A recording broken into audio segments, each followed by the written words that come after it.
Imagine stepping outside, feeling the weight of the cold press against your skin. The sky is a dull gray, heavy with snow that falls relentlessly, covering the earth in an endless blanket of white. The air is so cold, it almost burns, biting into your face with every breath you take. In an instant, the warmth you once knew is gone, replaced by a chill that seeps into your bones and settles there. The ground beneath you is not solid, it's a trap, soft, deep, and treacherous, as every step you take sinks you further into the snow. Each movement becomes more difficult, and each breath feels like a battle, as if even the very air around you is working against you. This was the reality for those who lived through the harsh winters of medieval times. The seasons could change at the whim of nature, but winter was always the same harsh, unforgiving enemy. The landscape became a frozen wasteland, where even the most simple of tasks could turn into life or death struggles. Imagine a world where the cold ruled everything, a world where survival was uncertain with each passing day. Villages, small and scattered, seemed to disappear under the snow. The roads, once familiar and bustling, now lay silent, buried under a layer of ice and frost. The isolation was deafening.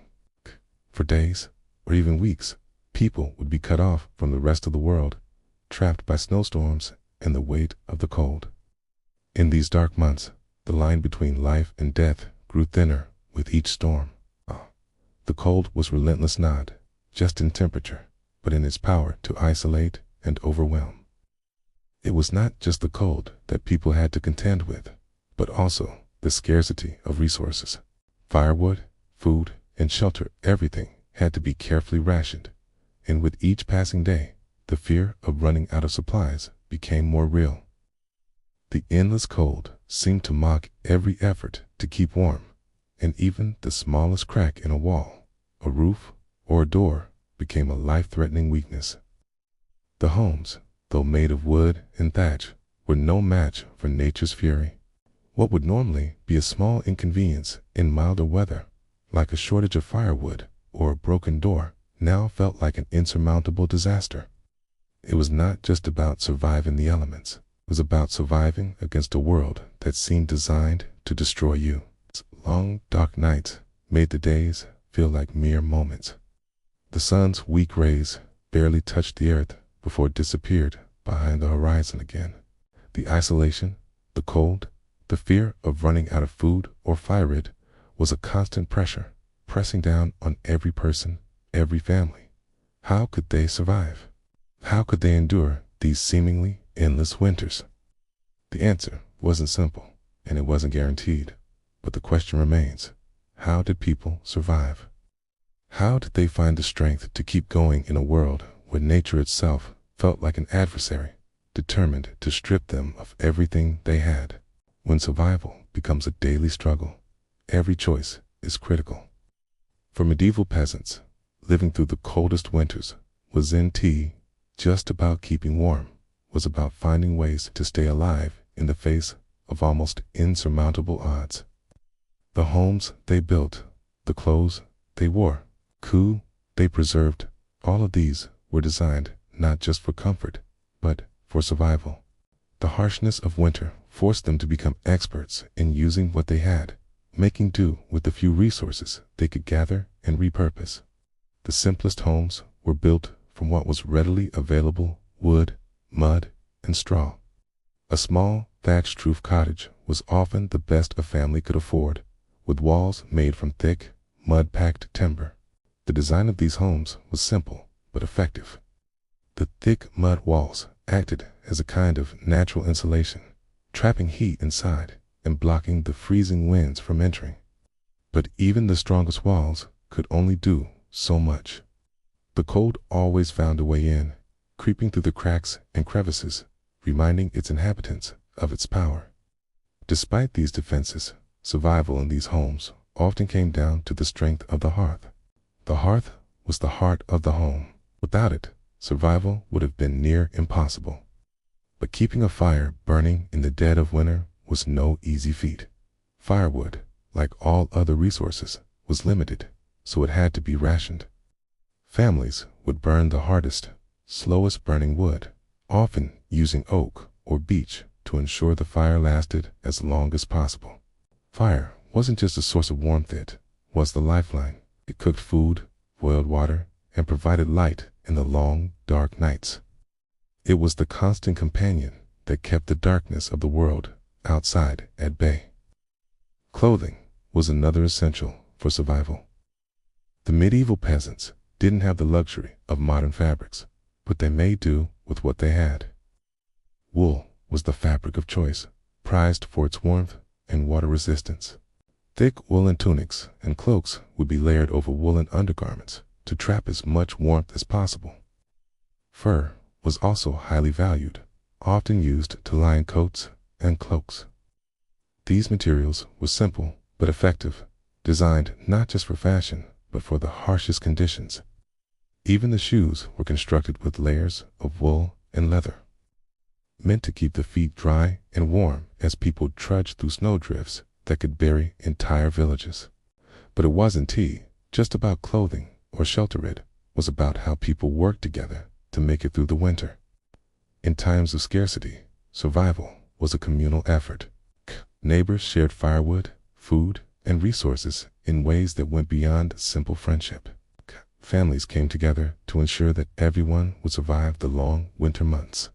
When firewood was running low, the village would work together to gather more, often pooling resources to make sure no one was left without. Food was carefully rationed, with every scrap of meat, grain, and vegetable being preserved to last until the thaw came. People worked together, not just for survival, but for the collective well-being of the entire community. There was no room for selfishness in a world where every resource was precious. Did medieval peasants have secrets that allowed them to endure the worst winters? The answer is yes, and those secrets are embedded in the survival techniques they passed down through generations. They were not experts in technology or innovation, but they were experts in using what they had to stay alive.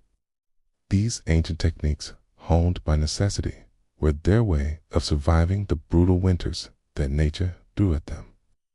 Could we learn something from these methods today? The answer might be more important than we think, for the resourcefulness that once allowed them to survive can still teach us how to endure when faced with extreme conditions.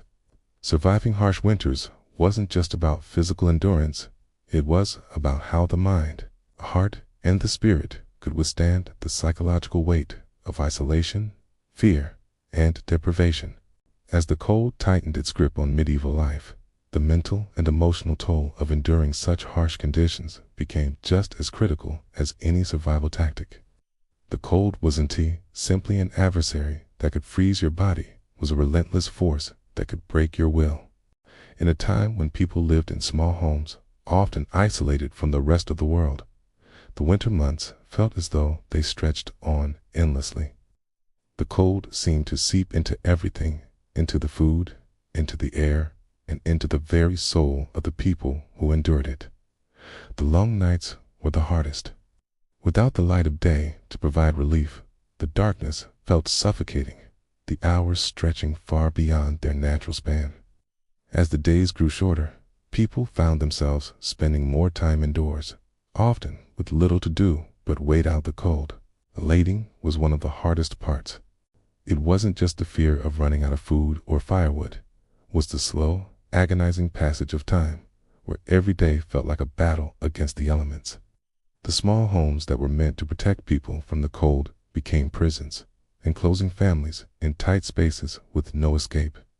The physical discomfort was one thing, but the emotional and psychological strain was another. People began to question whether they would make it through the winter. The constant tension of whether there would be enough food, that the firewood would last, whether they would survive took its toll on even the strongest individuals. The isolation, combined with the fear of death, made the winters feel like a slow descent into madness. It wasn't just the fear of freezing, it was the fear of being trapped, of not being able to escape the cold, the darkness, the isolation, and yet it wasn't all bleak. Even in the most desperate moments, humans have an incredible capacity for hope. The smallest acts of kindness, a shared meal, a comforting word, became vital to survival. People clung to these moments of warmth, not just physical warmth, but emotional warmth. It was in these small acts that the human spirit found its strength. For many, the winters weren't just about surviving, they were about enduring together. And in that togetherness, they found the will to keep going, even when everything around them seemed determined to break them. But for others, the emotional toll was too much. Survivors of these brutal winters were often left with scars that went beyond frostbite. The trauma of hunger, the fear of death, the loneliness, these experiences would haunt them long after the snow had melted. It wasn't just about surviving the cold, it was about surviving the darkness inside. The part of you that the cold could never touch, but that it could break nonetheless. What did it feel like to survive those endless winter nights? It wasn't just the cold that could break you, it was the emotional strain, the psychological weight of living in a world where survival wasn't guaranteed. And even after the cold had passed, the scars of the winter would remain etched deeply into the hearts and minds of those who had lived through it. The stories that emerged from the medieval winters are not all tales of defeat. Some are stories of incredible survival of people who faced the worst that winter could throw at them and somehow lived to tell the tale. Whether real or mythologized, these stories speak to the human spirit's remarkable ability to endure, to push through even the most impossible odds. One such story is that of a young man in a remote village, trapped by a snowstorm that buried the entire settlement under several feet of snow. With food supplies running dangerously low and the cold creeping into every corner of their homes, the villagers had all but given up hope. But this young man, determined to save his people, ventured out into the storm, risking his life to find more food. Through sheer will, he managed to find a cache of supplies hidden in the nearby woods. And with his return, the village was saved. This tale became legend, a symbol of bravery and resilience in the face of overwhelming adversity. But not all stories ended so triumphantly. Many villages were lost to the winters, entire families disappearing beneath the snow. These stories, though tragic, became just as much a part of the collective memory. They were reminders of the fragility of life, of how easily survival could slip from your grasp in the face of nature's wrath. Could these incredible tales of survival really be true? Or were they born from the frozen minds of those who lived to tell the tale? Perhaps the truth lies somewhere between the truth of survival, twisted by fear, shaped by the very conditions that brought people to the edge of despair. Whether fact or fiction, these stories remind us of the powerful role that myth and reality play in shaping our understanding of the past. They are more than just stories. They are the echoes of a time when survival was the ultimate test of the human spirit. The medieval winters were not a mere season, but an unyielding adversary, one that demanded not just survival, but cunning. In a world where resources were scarce and tools were few, building a shelter capable of withstanding such extreme cold required ingenuity. The homes medieval peasants constructed were simple in form. Yet, within these humble structures lay secrets that allowed people to endure the harshest winters, surviving the very elements that seemed to swallow the world whole. The materials used in the construction of these shelters were often sourced directly from the land surrounding them: wood, mud, straw, and thatch. The process was crude, yet effective. Timber from nearby trees formed the skeleton of these structures, but it wasn't just about the wood. The walls were packed with mud, which acted as a natural insulator. The thick, earthy layers trapped warmth inside, preventing the cold from seeping in. This method of insulation wasn't as sophisticated as the ones we use today, but it was effective enough to make the difference between freezing to death and surviving the night. The mud would dry and harden, creating a barrier against the wind that could cut through the finest clothing like a knife. But it wasn't only the outer walls that provided protection from the cold. The roofs, often thatched with straw or reeds, were carefully constructed to shed the snow that would inevitably accumulate during storms. Thatch, while not the most durable material, had the advantage of being readily available and lightweight, which made it perfect for insulating the homes. The roof would be steeply pitched to allow the snow to slide off, ensuring that the structure would not collapse under the weight of heavy snowfalls. In some regions, where the ground was soft enough, peasants took to the earth itself, digging down to create homes that were partly underground. These earth homes had the advantage of being naturally insulated. The earth, which retains warmth even during the coldest months, would surround the shelter, trapping heat inside.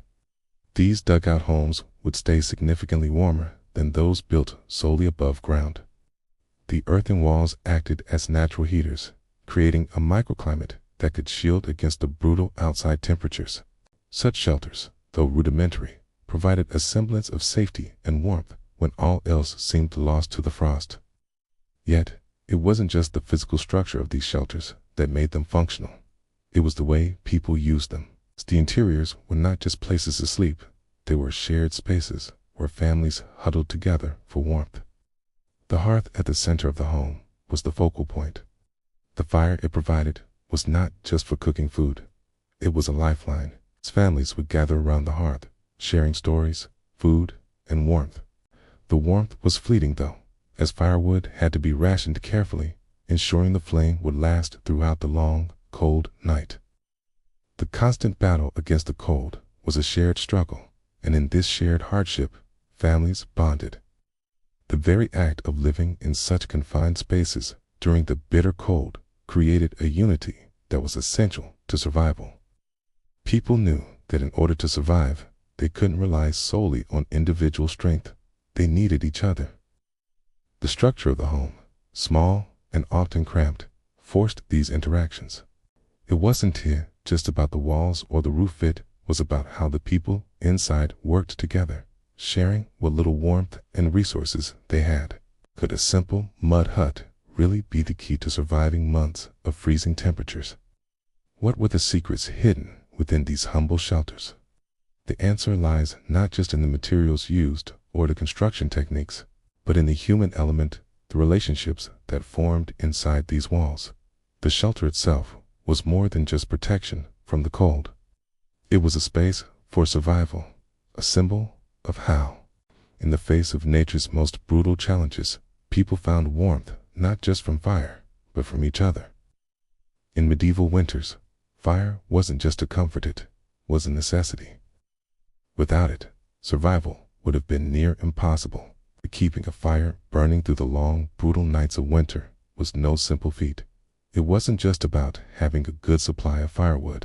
It was about maintaining that flame through fierce storms and the endless chill that seemed to settle into every corner of the earth. For the peasants, every log thrown onto the fire wasn't just fuel, it was hope.